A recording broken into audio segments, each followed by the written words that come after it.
recuerda a reyes conquistadores, a legisladores, a guerreros cuyas hazañas quedaron grabadas en piedra hace miles de años. Sin embargo, mucho antes de que Homero compusiera sus epopeyas o que existieran siquiera las bibliotecas de Alejandría o los grandes filósofos de Grecia, una mujer tomó un cálamo de caña, ordenó sus pensamientos y dejó algo extraordinario, un texto firmado con su propio nombre. Esa mujer fue Enedoana. Su voz, nacida hace más de 4200 años en la antigua Mesopotamia, logró atravesar el tiempo hasta convertirse en el primer caso conocido de un autor identificado por su nombre en toda la historia de la humanidad. Es decir, que Enedoana no solo fue la primera escritora de la que tenemos constancia, sino que también fue una líder religiosa, una figura política y una intelectual, cuyo legado transformó la literatura y la manera en la que el poder podía expresarse mediante la palabra.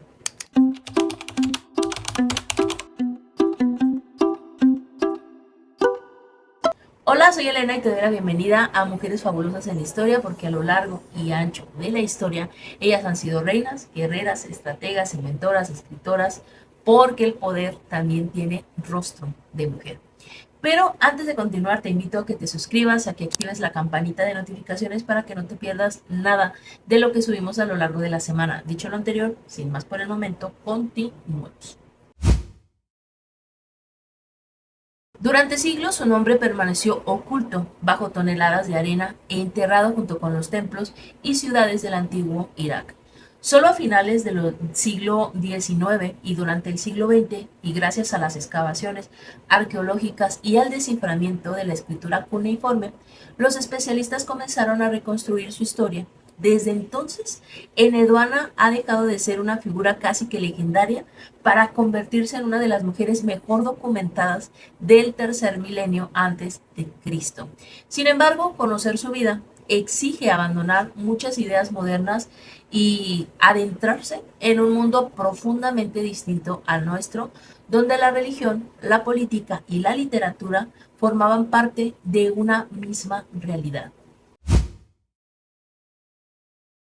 Enedoana nació aproximadamente entre los años 2300 y 2285 a.C., durante el extraordinario ascenso del Imperio Acadio. La mayoría de los historiadores coinciden en que fue hija de uno de los gobernantes más influyentes de la antigüedad. Sargón había logrado algo sin precedentes: unificar bajo una misma autoridad buena parte de Mesopotamia, integrando ciudades de tradición sumeria con territorios semitas acadios. Y gobernar un imperio tan diverso requería mucho más que ejércitos. Hacía falta construir una identidad política, capaz de unir culturas, lenguas y tradiciones religiosas tan diferentes. En ese contexto, la religión desempeñaba un papel esencial. Los templos no eran únicamente lugares de culto, sino que funcionaban como centros económicos, administrativos e incluso educativos. Controlaban tierras agrícolas, administraban talleres, organizaban intercambios comerciales y empleaban a miles de personas. El sumo sacerdote o la gran sacerdotisa ejercían una influencia comparable en muchos aspectos a la de un funcionario de Estado. Fue precisamente ahí donde Enedoana desempeñó el papel que cambiaría la historia. Su padre la nombró gran sacerdotisa del dios lunar Nana, en la ciudad de Ur, uno de los centros religiosos más prestigiosos de Sumeria. Lejos de tratarse de un simple privilegio familiar, el nombramiento respondía a una estrategia política cuidadosamente diseñada. Al colocar a una hija de la familia imperial al frente del principal santuario de Ur, Sargón fortalecía la legitimidad de su gobierno ante las antiguas ciudades sumerias. Desde una perspectiva contemporánea, podría parecer que Enedoana alcanzó esa posición únicamente gracias a su parentesco con el rey. Sin embargo, los estudiosos sobre la administración mesopotámica muestran una realidad más compleja. Es cierto que pertenecer a la familia real le abrió muchas puertas, eso nadie lo niega, pues puertas en su carrera, pero conservar un cargo de semejante importancia requería capacidades administrativas, formación religiosa y prestigio intelectual. Los templos eran instituciones inmensamente complejas, cuya gestión exigía conocimientos especializados. Las fuentes no permiten reconstruir todos los detalles de su educación, aunque existe un amplio consenso de que recibió una preparación excepcional para su época. Si te está gustando el video, por favor no olvides regalarnos tu like, ayudarnos a hypear el video para que YouTube nos posicione dentro de su ranking. Dicho lo anterior, sin más por el momento, continuamos. Comprender la singularidad de Enheduanna también implica analizar la situación de las mujeres en la sociedad mesopotámica.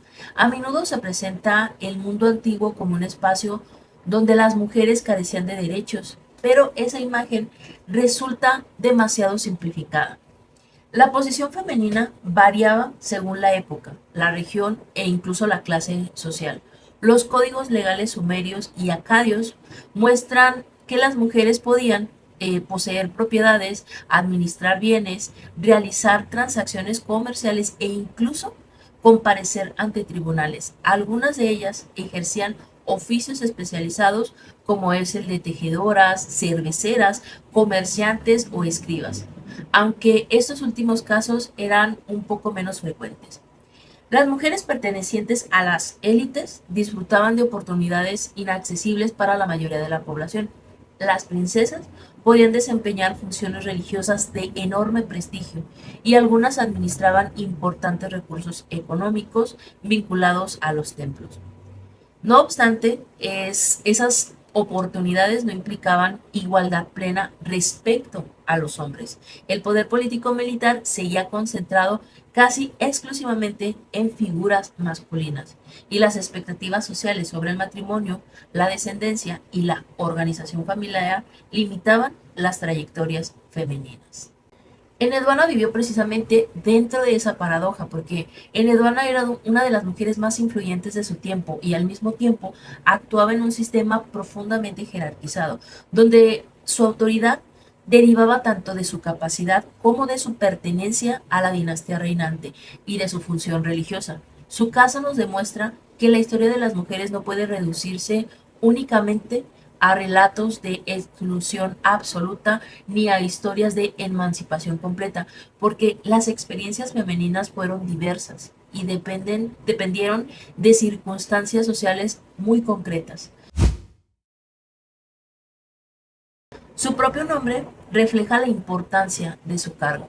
Él era un título reservado para los altos dignatarios religiosos, mientras que Edu puede interpretarse como ornamento o embellecimiento, mientras que Ana alude al cielo. Y aunque existen matices en la traducción exacta, muchos especialistas interpretan su nombre como una referencia a una sacerdotisa adornada por la divinidad celeste. Esto la verdad es que revela hasta qué punto la identidad personal y la función religiosa estaban estrechamente ligadas. La educación de Enheduanna probablemente incluyó el aprendizaje de la escritura cuneiforme extraordinariamente especializada. Es decir, escribir en tablillas de arcilla requería años de entrenamiento.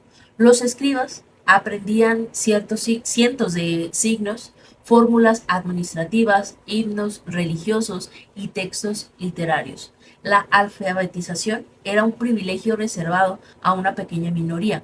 Que una mujer alcanzara semejante dominio intelectual resultaba especialmente significativo, aunque conviene evitar interpretaciones anacrónicas, es decir, que evitemos juzgar el pasado con ojos actuales. La verdad es que Enheduanna no fue la única mujer culta en Mesopotamia y eso es importante recalcarlo, pero sí fue la primera cuya producción literaria conocemos con certeza suficiente para atribuírsela, obviamente, por su propio nombre. Su actividad cotidiana iba mucho más allá de las ceremonias religiosas. Enheduanna debía administrar rituales, administrar recursos, coordinar personal, representar al templo frente al poder público y mantener relaciones con otras ciudades. Su autoridad era tanto espiritual como administrativa y en muchos sentidos ejercía funciones comparables a la de una alta funcionaria de Estado. Y fue justo en ese entorno donde comenzó a surgir la faceta que convertiría a Eneduana en una figura irrepetible de la escritura. La literatura mesopotámica existía desde mucho antes que Eneduana. Los himnos, mitos y poemas circulaban desde hacía siglos de forma oral y escrita. Lo verdaderamente innovador fue que una autora hablara en primera persona, incorporara experiencias propias y dejara constancia explícita de su identidad dentro de la obra. Ese gesto, aparentemente sencillo, constituye uno de los grandes acontecimientos culturales de la historia universal. Los himnos atribuidos a Eneduana no son simples plegarias, es decir, estos combinan reflexión religiosa, elaboración poética y afirmación política. En ellos, la diosa Inanna aparece como una fuerza compleja, que reúne amor, guerra, justicia y transformación. La autora no describe únicamente a una divinidad distante, dialoga con ella, le suplica, le expresa angustia, esperanza y confianza. Esa dimensión profundamente personal distingue su obra de muchos textos administrativos o rituales de la época. Uno de los episodios más dramáticos de la vida de Neduana parece haber ocurrido durante una rebelión encabezada por Lugal Ané. Según el propio relato contenido en la Exaltación de Inanna, Eneduana fue expulsada de su cargo y obligada a abandonar el templo. Este acontecimiento suele interpretarse como un reflejo de las luchas políticas que siguieron a las dificultades del imperio acadio. Aunque algunos detalles siguen siendo objeto de debate entre los especialistas, la mayoría considera que el episodio posee una base histórica muy significativa. La producción literaria atribuida a Neduana representa uno de los capítulos más extraordinarios de la historia cultural de la humanidad. Antes de ella existían poemas, como ya lo dijimos anteriormente, existían himnos, relatos míticos y textos administrativos escritos en tablillas de arcilla, pero aquellos documentos rara vez permitían identificar a la persona que los había compuesto, es decir, eran obras transmitidas por las esquelas de escribas o asociaciones o asociadas a los templos, perdón, y a la tradición colectiva. En cambio, Eneduana hizo algo inusual para su tiempo. Dejó constancia de sí misma dentro de sus escritos. Eneduana no se limitó a redactar un himno. Habló en primera persona, expresó sus emociones, describió su experiencia y vinculó su identidad con la obra. Y ese detalle, aparentemente sencillo, constituye una de las razones por las que muchos especialistas la consideran la primera autora conocida de la historia. Durante décadas los escritores debatieron si todos los escritos habían sido realmente compuestos por Eneduana o si algunos fueron elaborados posteriormente por escuelas de escribas que utilizaron su prestigioso nombre. Ese tipo de discusión, la verdad es que no es exclusivo de la literatura mesopotamia, sino que ocurre también con numerosas obras de la antigüedad. Sin embargo, el consenso académico actual sostiene que, aunque algunos textos pudieron sufrir modificaciones o copias realizadas siglos después, existe evidencia suficiente para aceptar que Eneduana fue una autora histórica real y que al menos una parte importante de esas composiciones refleja su producción intelectual.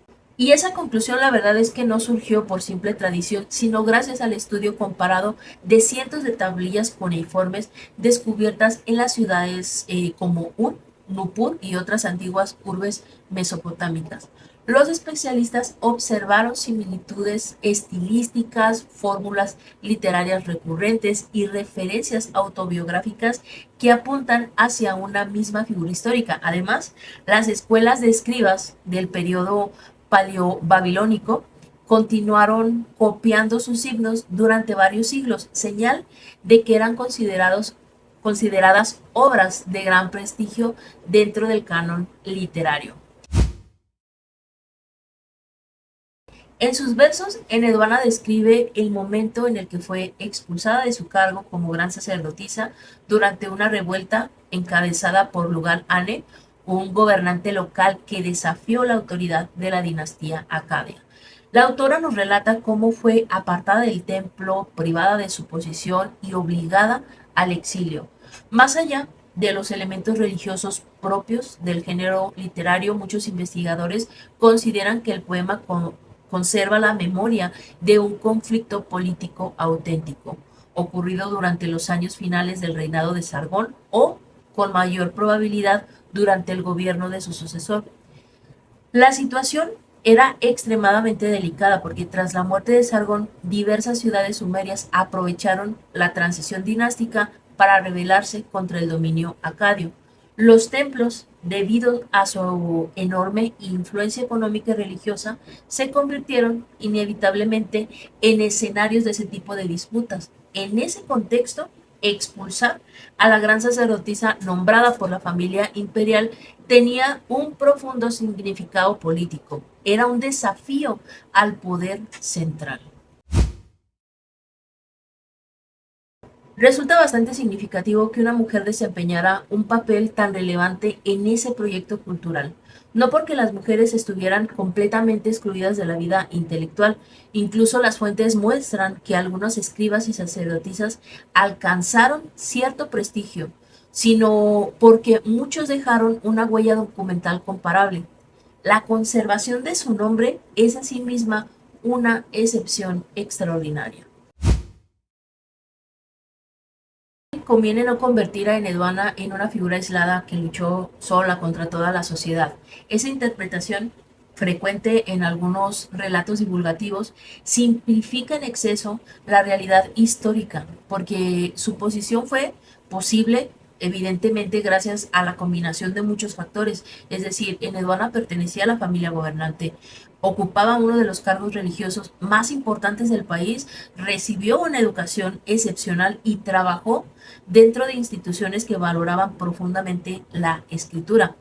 También contó con el respaldo político de la dinastía acadia, es decir, a la que pertenecía, mientras ésta conservó el poder. Su talento, el talento de Eneduana, explica la calidad y la permanencia de su obra, pero las oportunidades de desarrollo estuvieron estrechamente vinculadas con el contexto privilegiado en el que Eneduana vivió. Eso no significa que estuviera libre de limitaciones, esto hay que dejarlo muy claro. La autoridad de Eneduana dependía de un sistema político dominado por hombres, de la estabilidad del imperio y de las alianzas, es decir, entre las élites religiosas y de la monarquía. Cuando esas alianzas se rompieron durante las rebeliones, ella misma sufrió las consecuencias y su exilio demuestra que incluso una de las mujeres más influyentes de Mesopotamia podía perder su posición en medio de esas luchas por el poder. Desde una perspectiva antropológica, el caso de Neduana nos ilustra perfectamente cómo las sociedades antiguas asignaban funciones diferenciadas según el género, sin que ello implicara una distribución uniforme del poder. La pertenencia a una familia real, la condición sacerdotal y el acceso a la educación podrían abrir espacios de liderazgo para determinadas mujeres, aunque esos espacios siguieran siendo excepcionales y estuvieran, como ya lo mencionamos hace un momento, condicionados por estructuras políticas más amplias. Y quizá por ello su legado resulta tan valioso para la historia de las mujeres, no porque demuestre que existía igualdad entre hombres y mujeres en la antigua Mesopotamia, algo que las fuentes no sostienen, sino porque evidencia que incluso dentro de sociedades tan jerarquizadas, algunas mujeres alcanzaron niveles de influencia intelectual y religiosa extraordinarios. Su trayectoria invita a abandonar las explicaciones simplistas y a comprender el pasado en toda su complejidad. El reconocimiento moderno de su figura no fue inmediato. Durante muchos años la atención de los investigadores se concentró en los grandes reyes, las campañas militares y las leyes de Mesopotamia. Poco a poco, gracias al trabajo de especialistas asirólogos, comenzó a comprenderse que aquellas composiciones religiosas poseían un valor excepcional, No solo eran piezas fundamentales de la literatura sumeria, sino que conservaban la voz identificable de una autora que había vivido más de 4 milenios antes. Uno de los hallazgos arqueológicos más importantes relacionados con ella fue el llamado disco de Enheduanna, descubierto en el yacimiento de Ur. Esta pieza de alabastro muestra a una mujer participando en una ceremonia religiosa y lleva una inscripción que identifica a Enheduanna como gran sacerdotisa del dios Nanna. Para los historiadores, este objeto resulta especialmente valioso porque confirma que no se trata únicamente de un personaje literario, sino de una figura histórica cuya existencia está respaldada tanto por textos como por evidencia arqueológica. Más de 4200 años después de su nacimiento, Enheduanna continúa hablándonos y lo hace no como un símbolo ideológico, sino como una mujer real que vivió en una civilización compleja, que aprovechó las oportunidades que tuvo a su alcance y que enfrentó momentos de incertidumbre y dejó una obra cuya influencia superó con creces las fronteras de su tiempo. Su nombre nos recuerda que la historia de la literatura comenzó mucho antes de los grandes clásicos griegos y romanos y que en sus orígenes una mujer ocupó un lugar que ninguna otra persona conocida había ocupado antes, el de autora consciente de su propia voz. Por ello, su historia sigue invitándonos a valorar el conocimiento, la educación y el reconocimiento del mérito ahí donde aparezcan. También nos recuerda que comprender el pasado exige evitar tanto la idealización como el prejuicio. Enheduanna no fue una heroína perfecta ni una víctima absoluta, fue una intelectual excepcional que desarrolló su talento dentro de las posibilidades y limitaciones de su mundo. Precisamente por eso, su legado continúa siendo tan valioso, porque nos acerca a la complejidad de la experiencia humana y nos demuestra que las contribuciones más duraderas nacen cuando el talento encuentra un espacio para expresarse. Pero ahora, lo más importante, ¿tú qué opinas al respecto? Platícame por favor en comentarios de qué personaje histórico femenino te gustaría que habláramos en un próximo video. Soy Elena y esto fue Mujeres Fabulosas en la Historia, porque a lo largo y ancho de la historia ellas han sido reinas, guerreras, estrategas, inventoras, escritoras, porque el poder también tiene rostro de mujer. Por favor, no olvides suscribirte, activar la campanita de notificaciones, dejarnos tu like y te recuerdo que en todas mis redes sociales me encuentras como Morenita, pero no tanto, a excepción de Facebook. Por aquel lado, búscame como Soy la Sultanóloga. No se te olvide bañarte, tomar agüita. Nos vemos en un próximo video.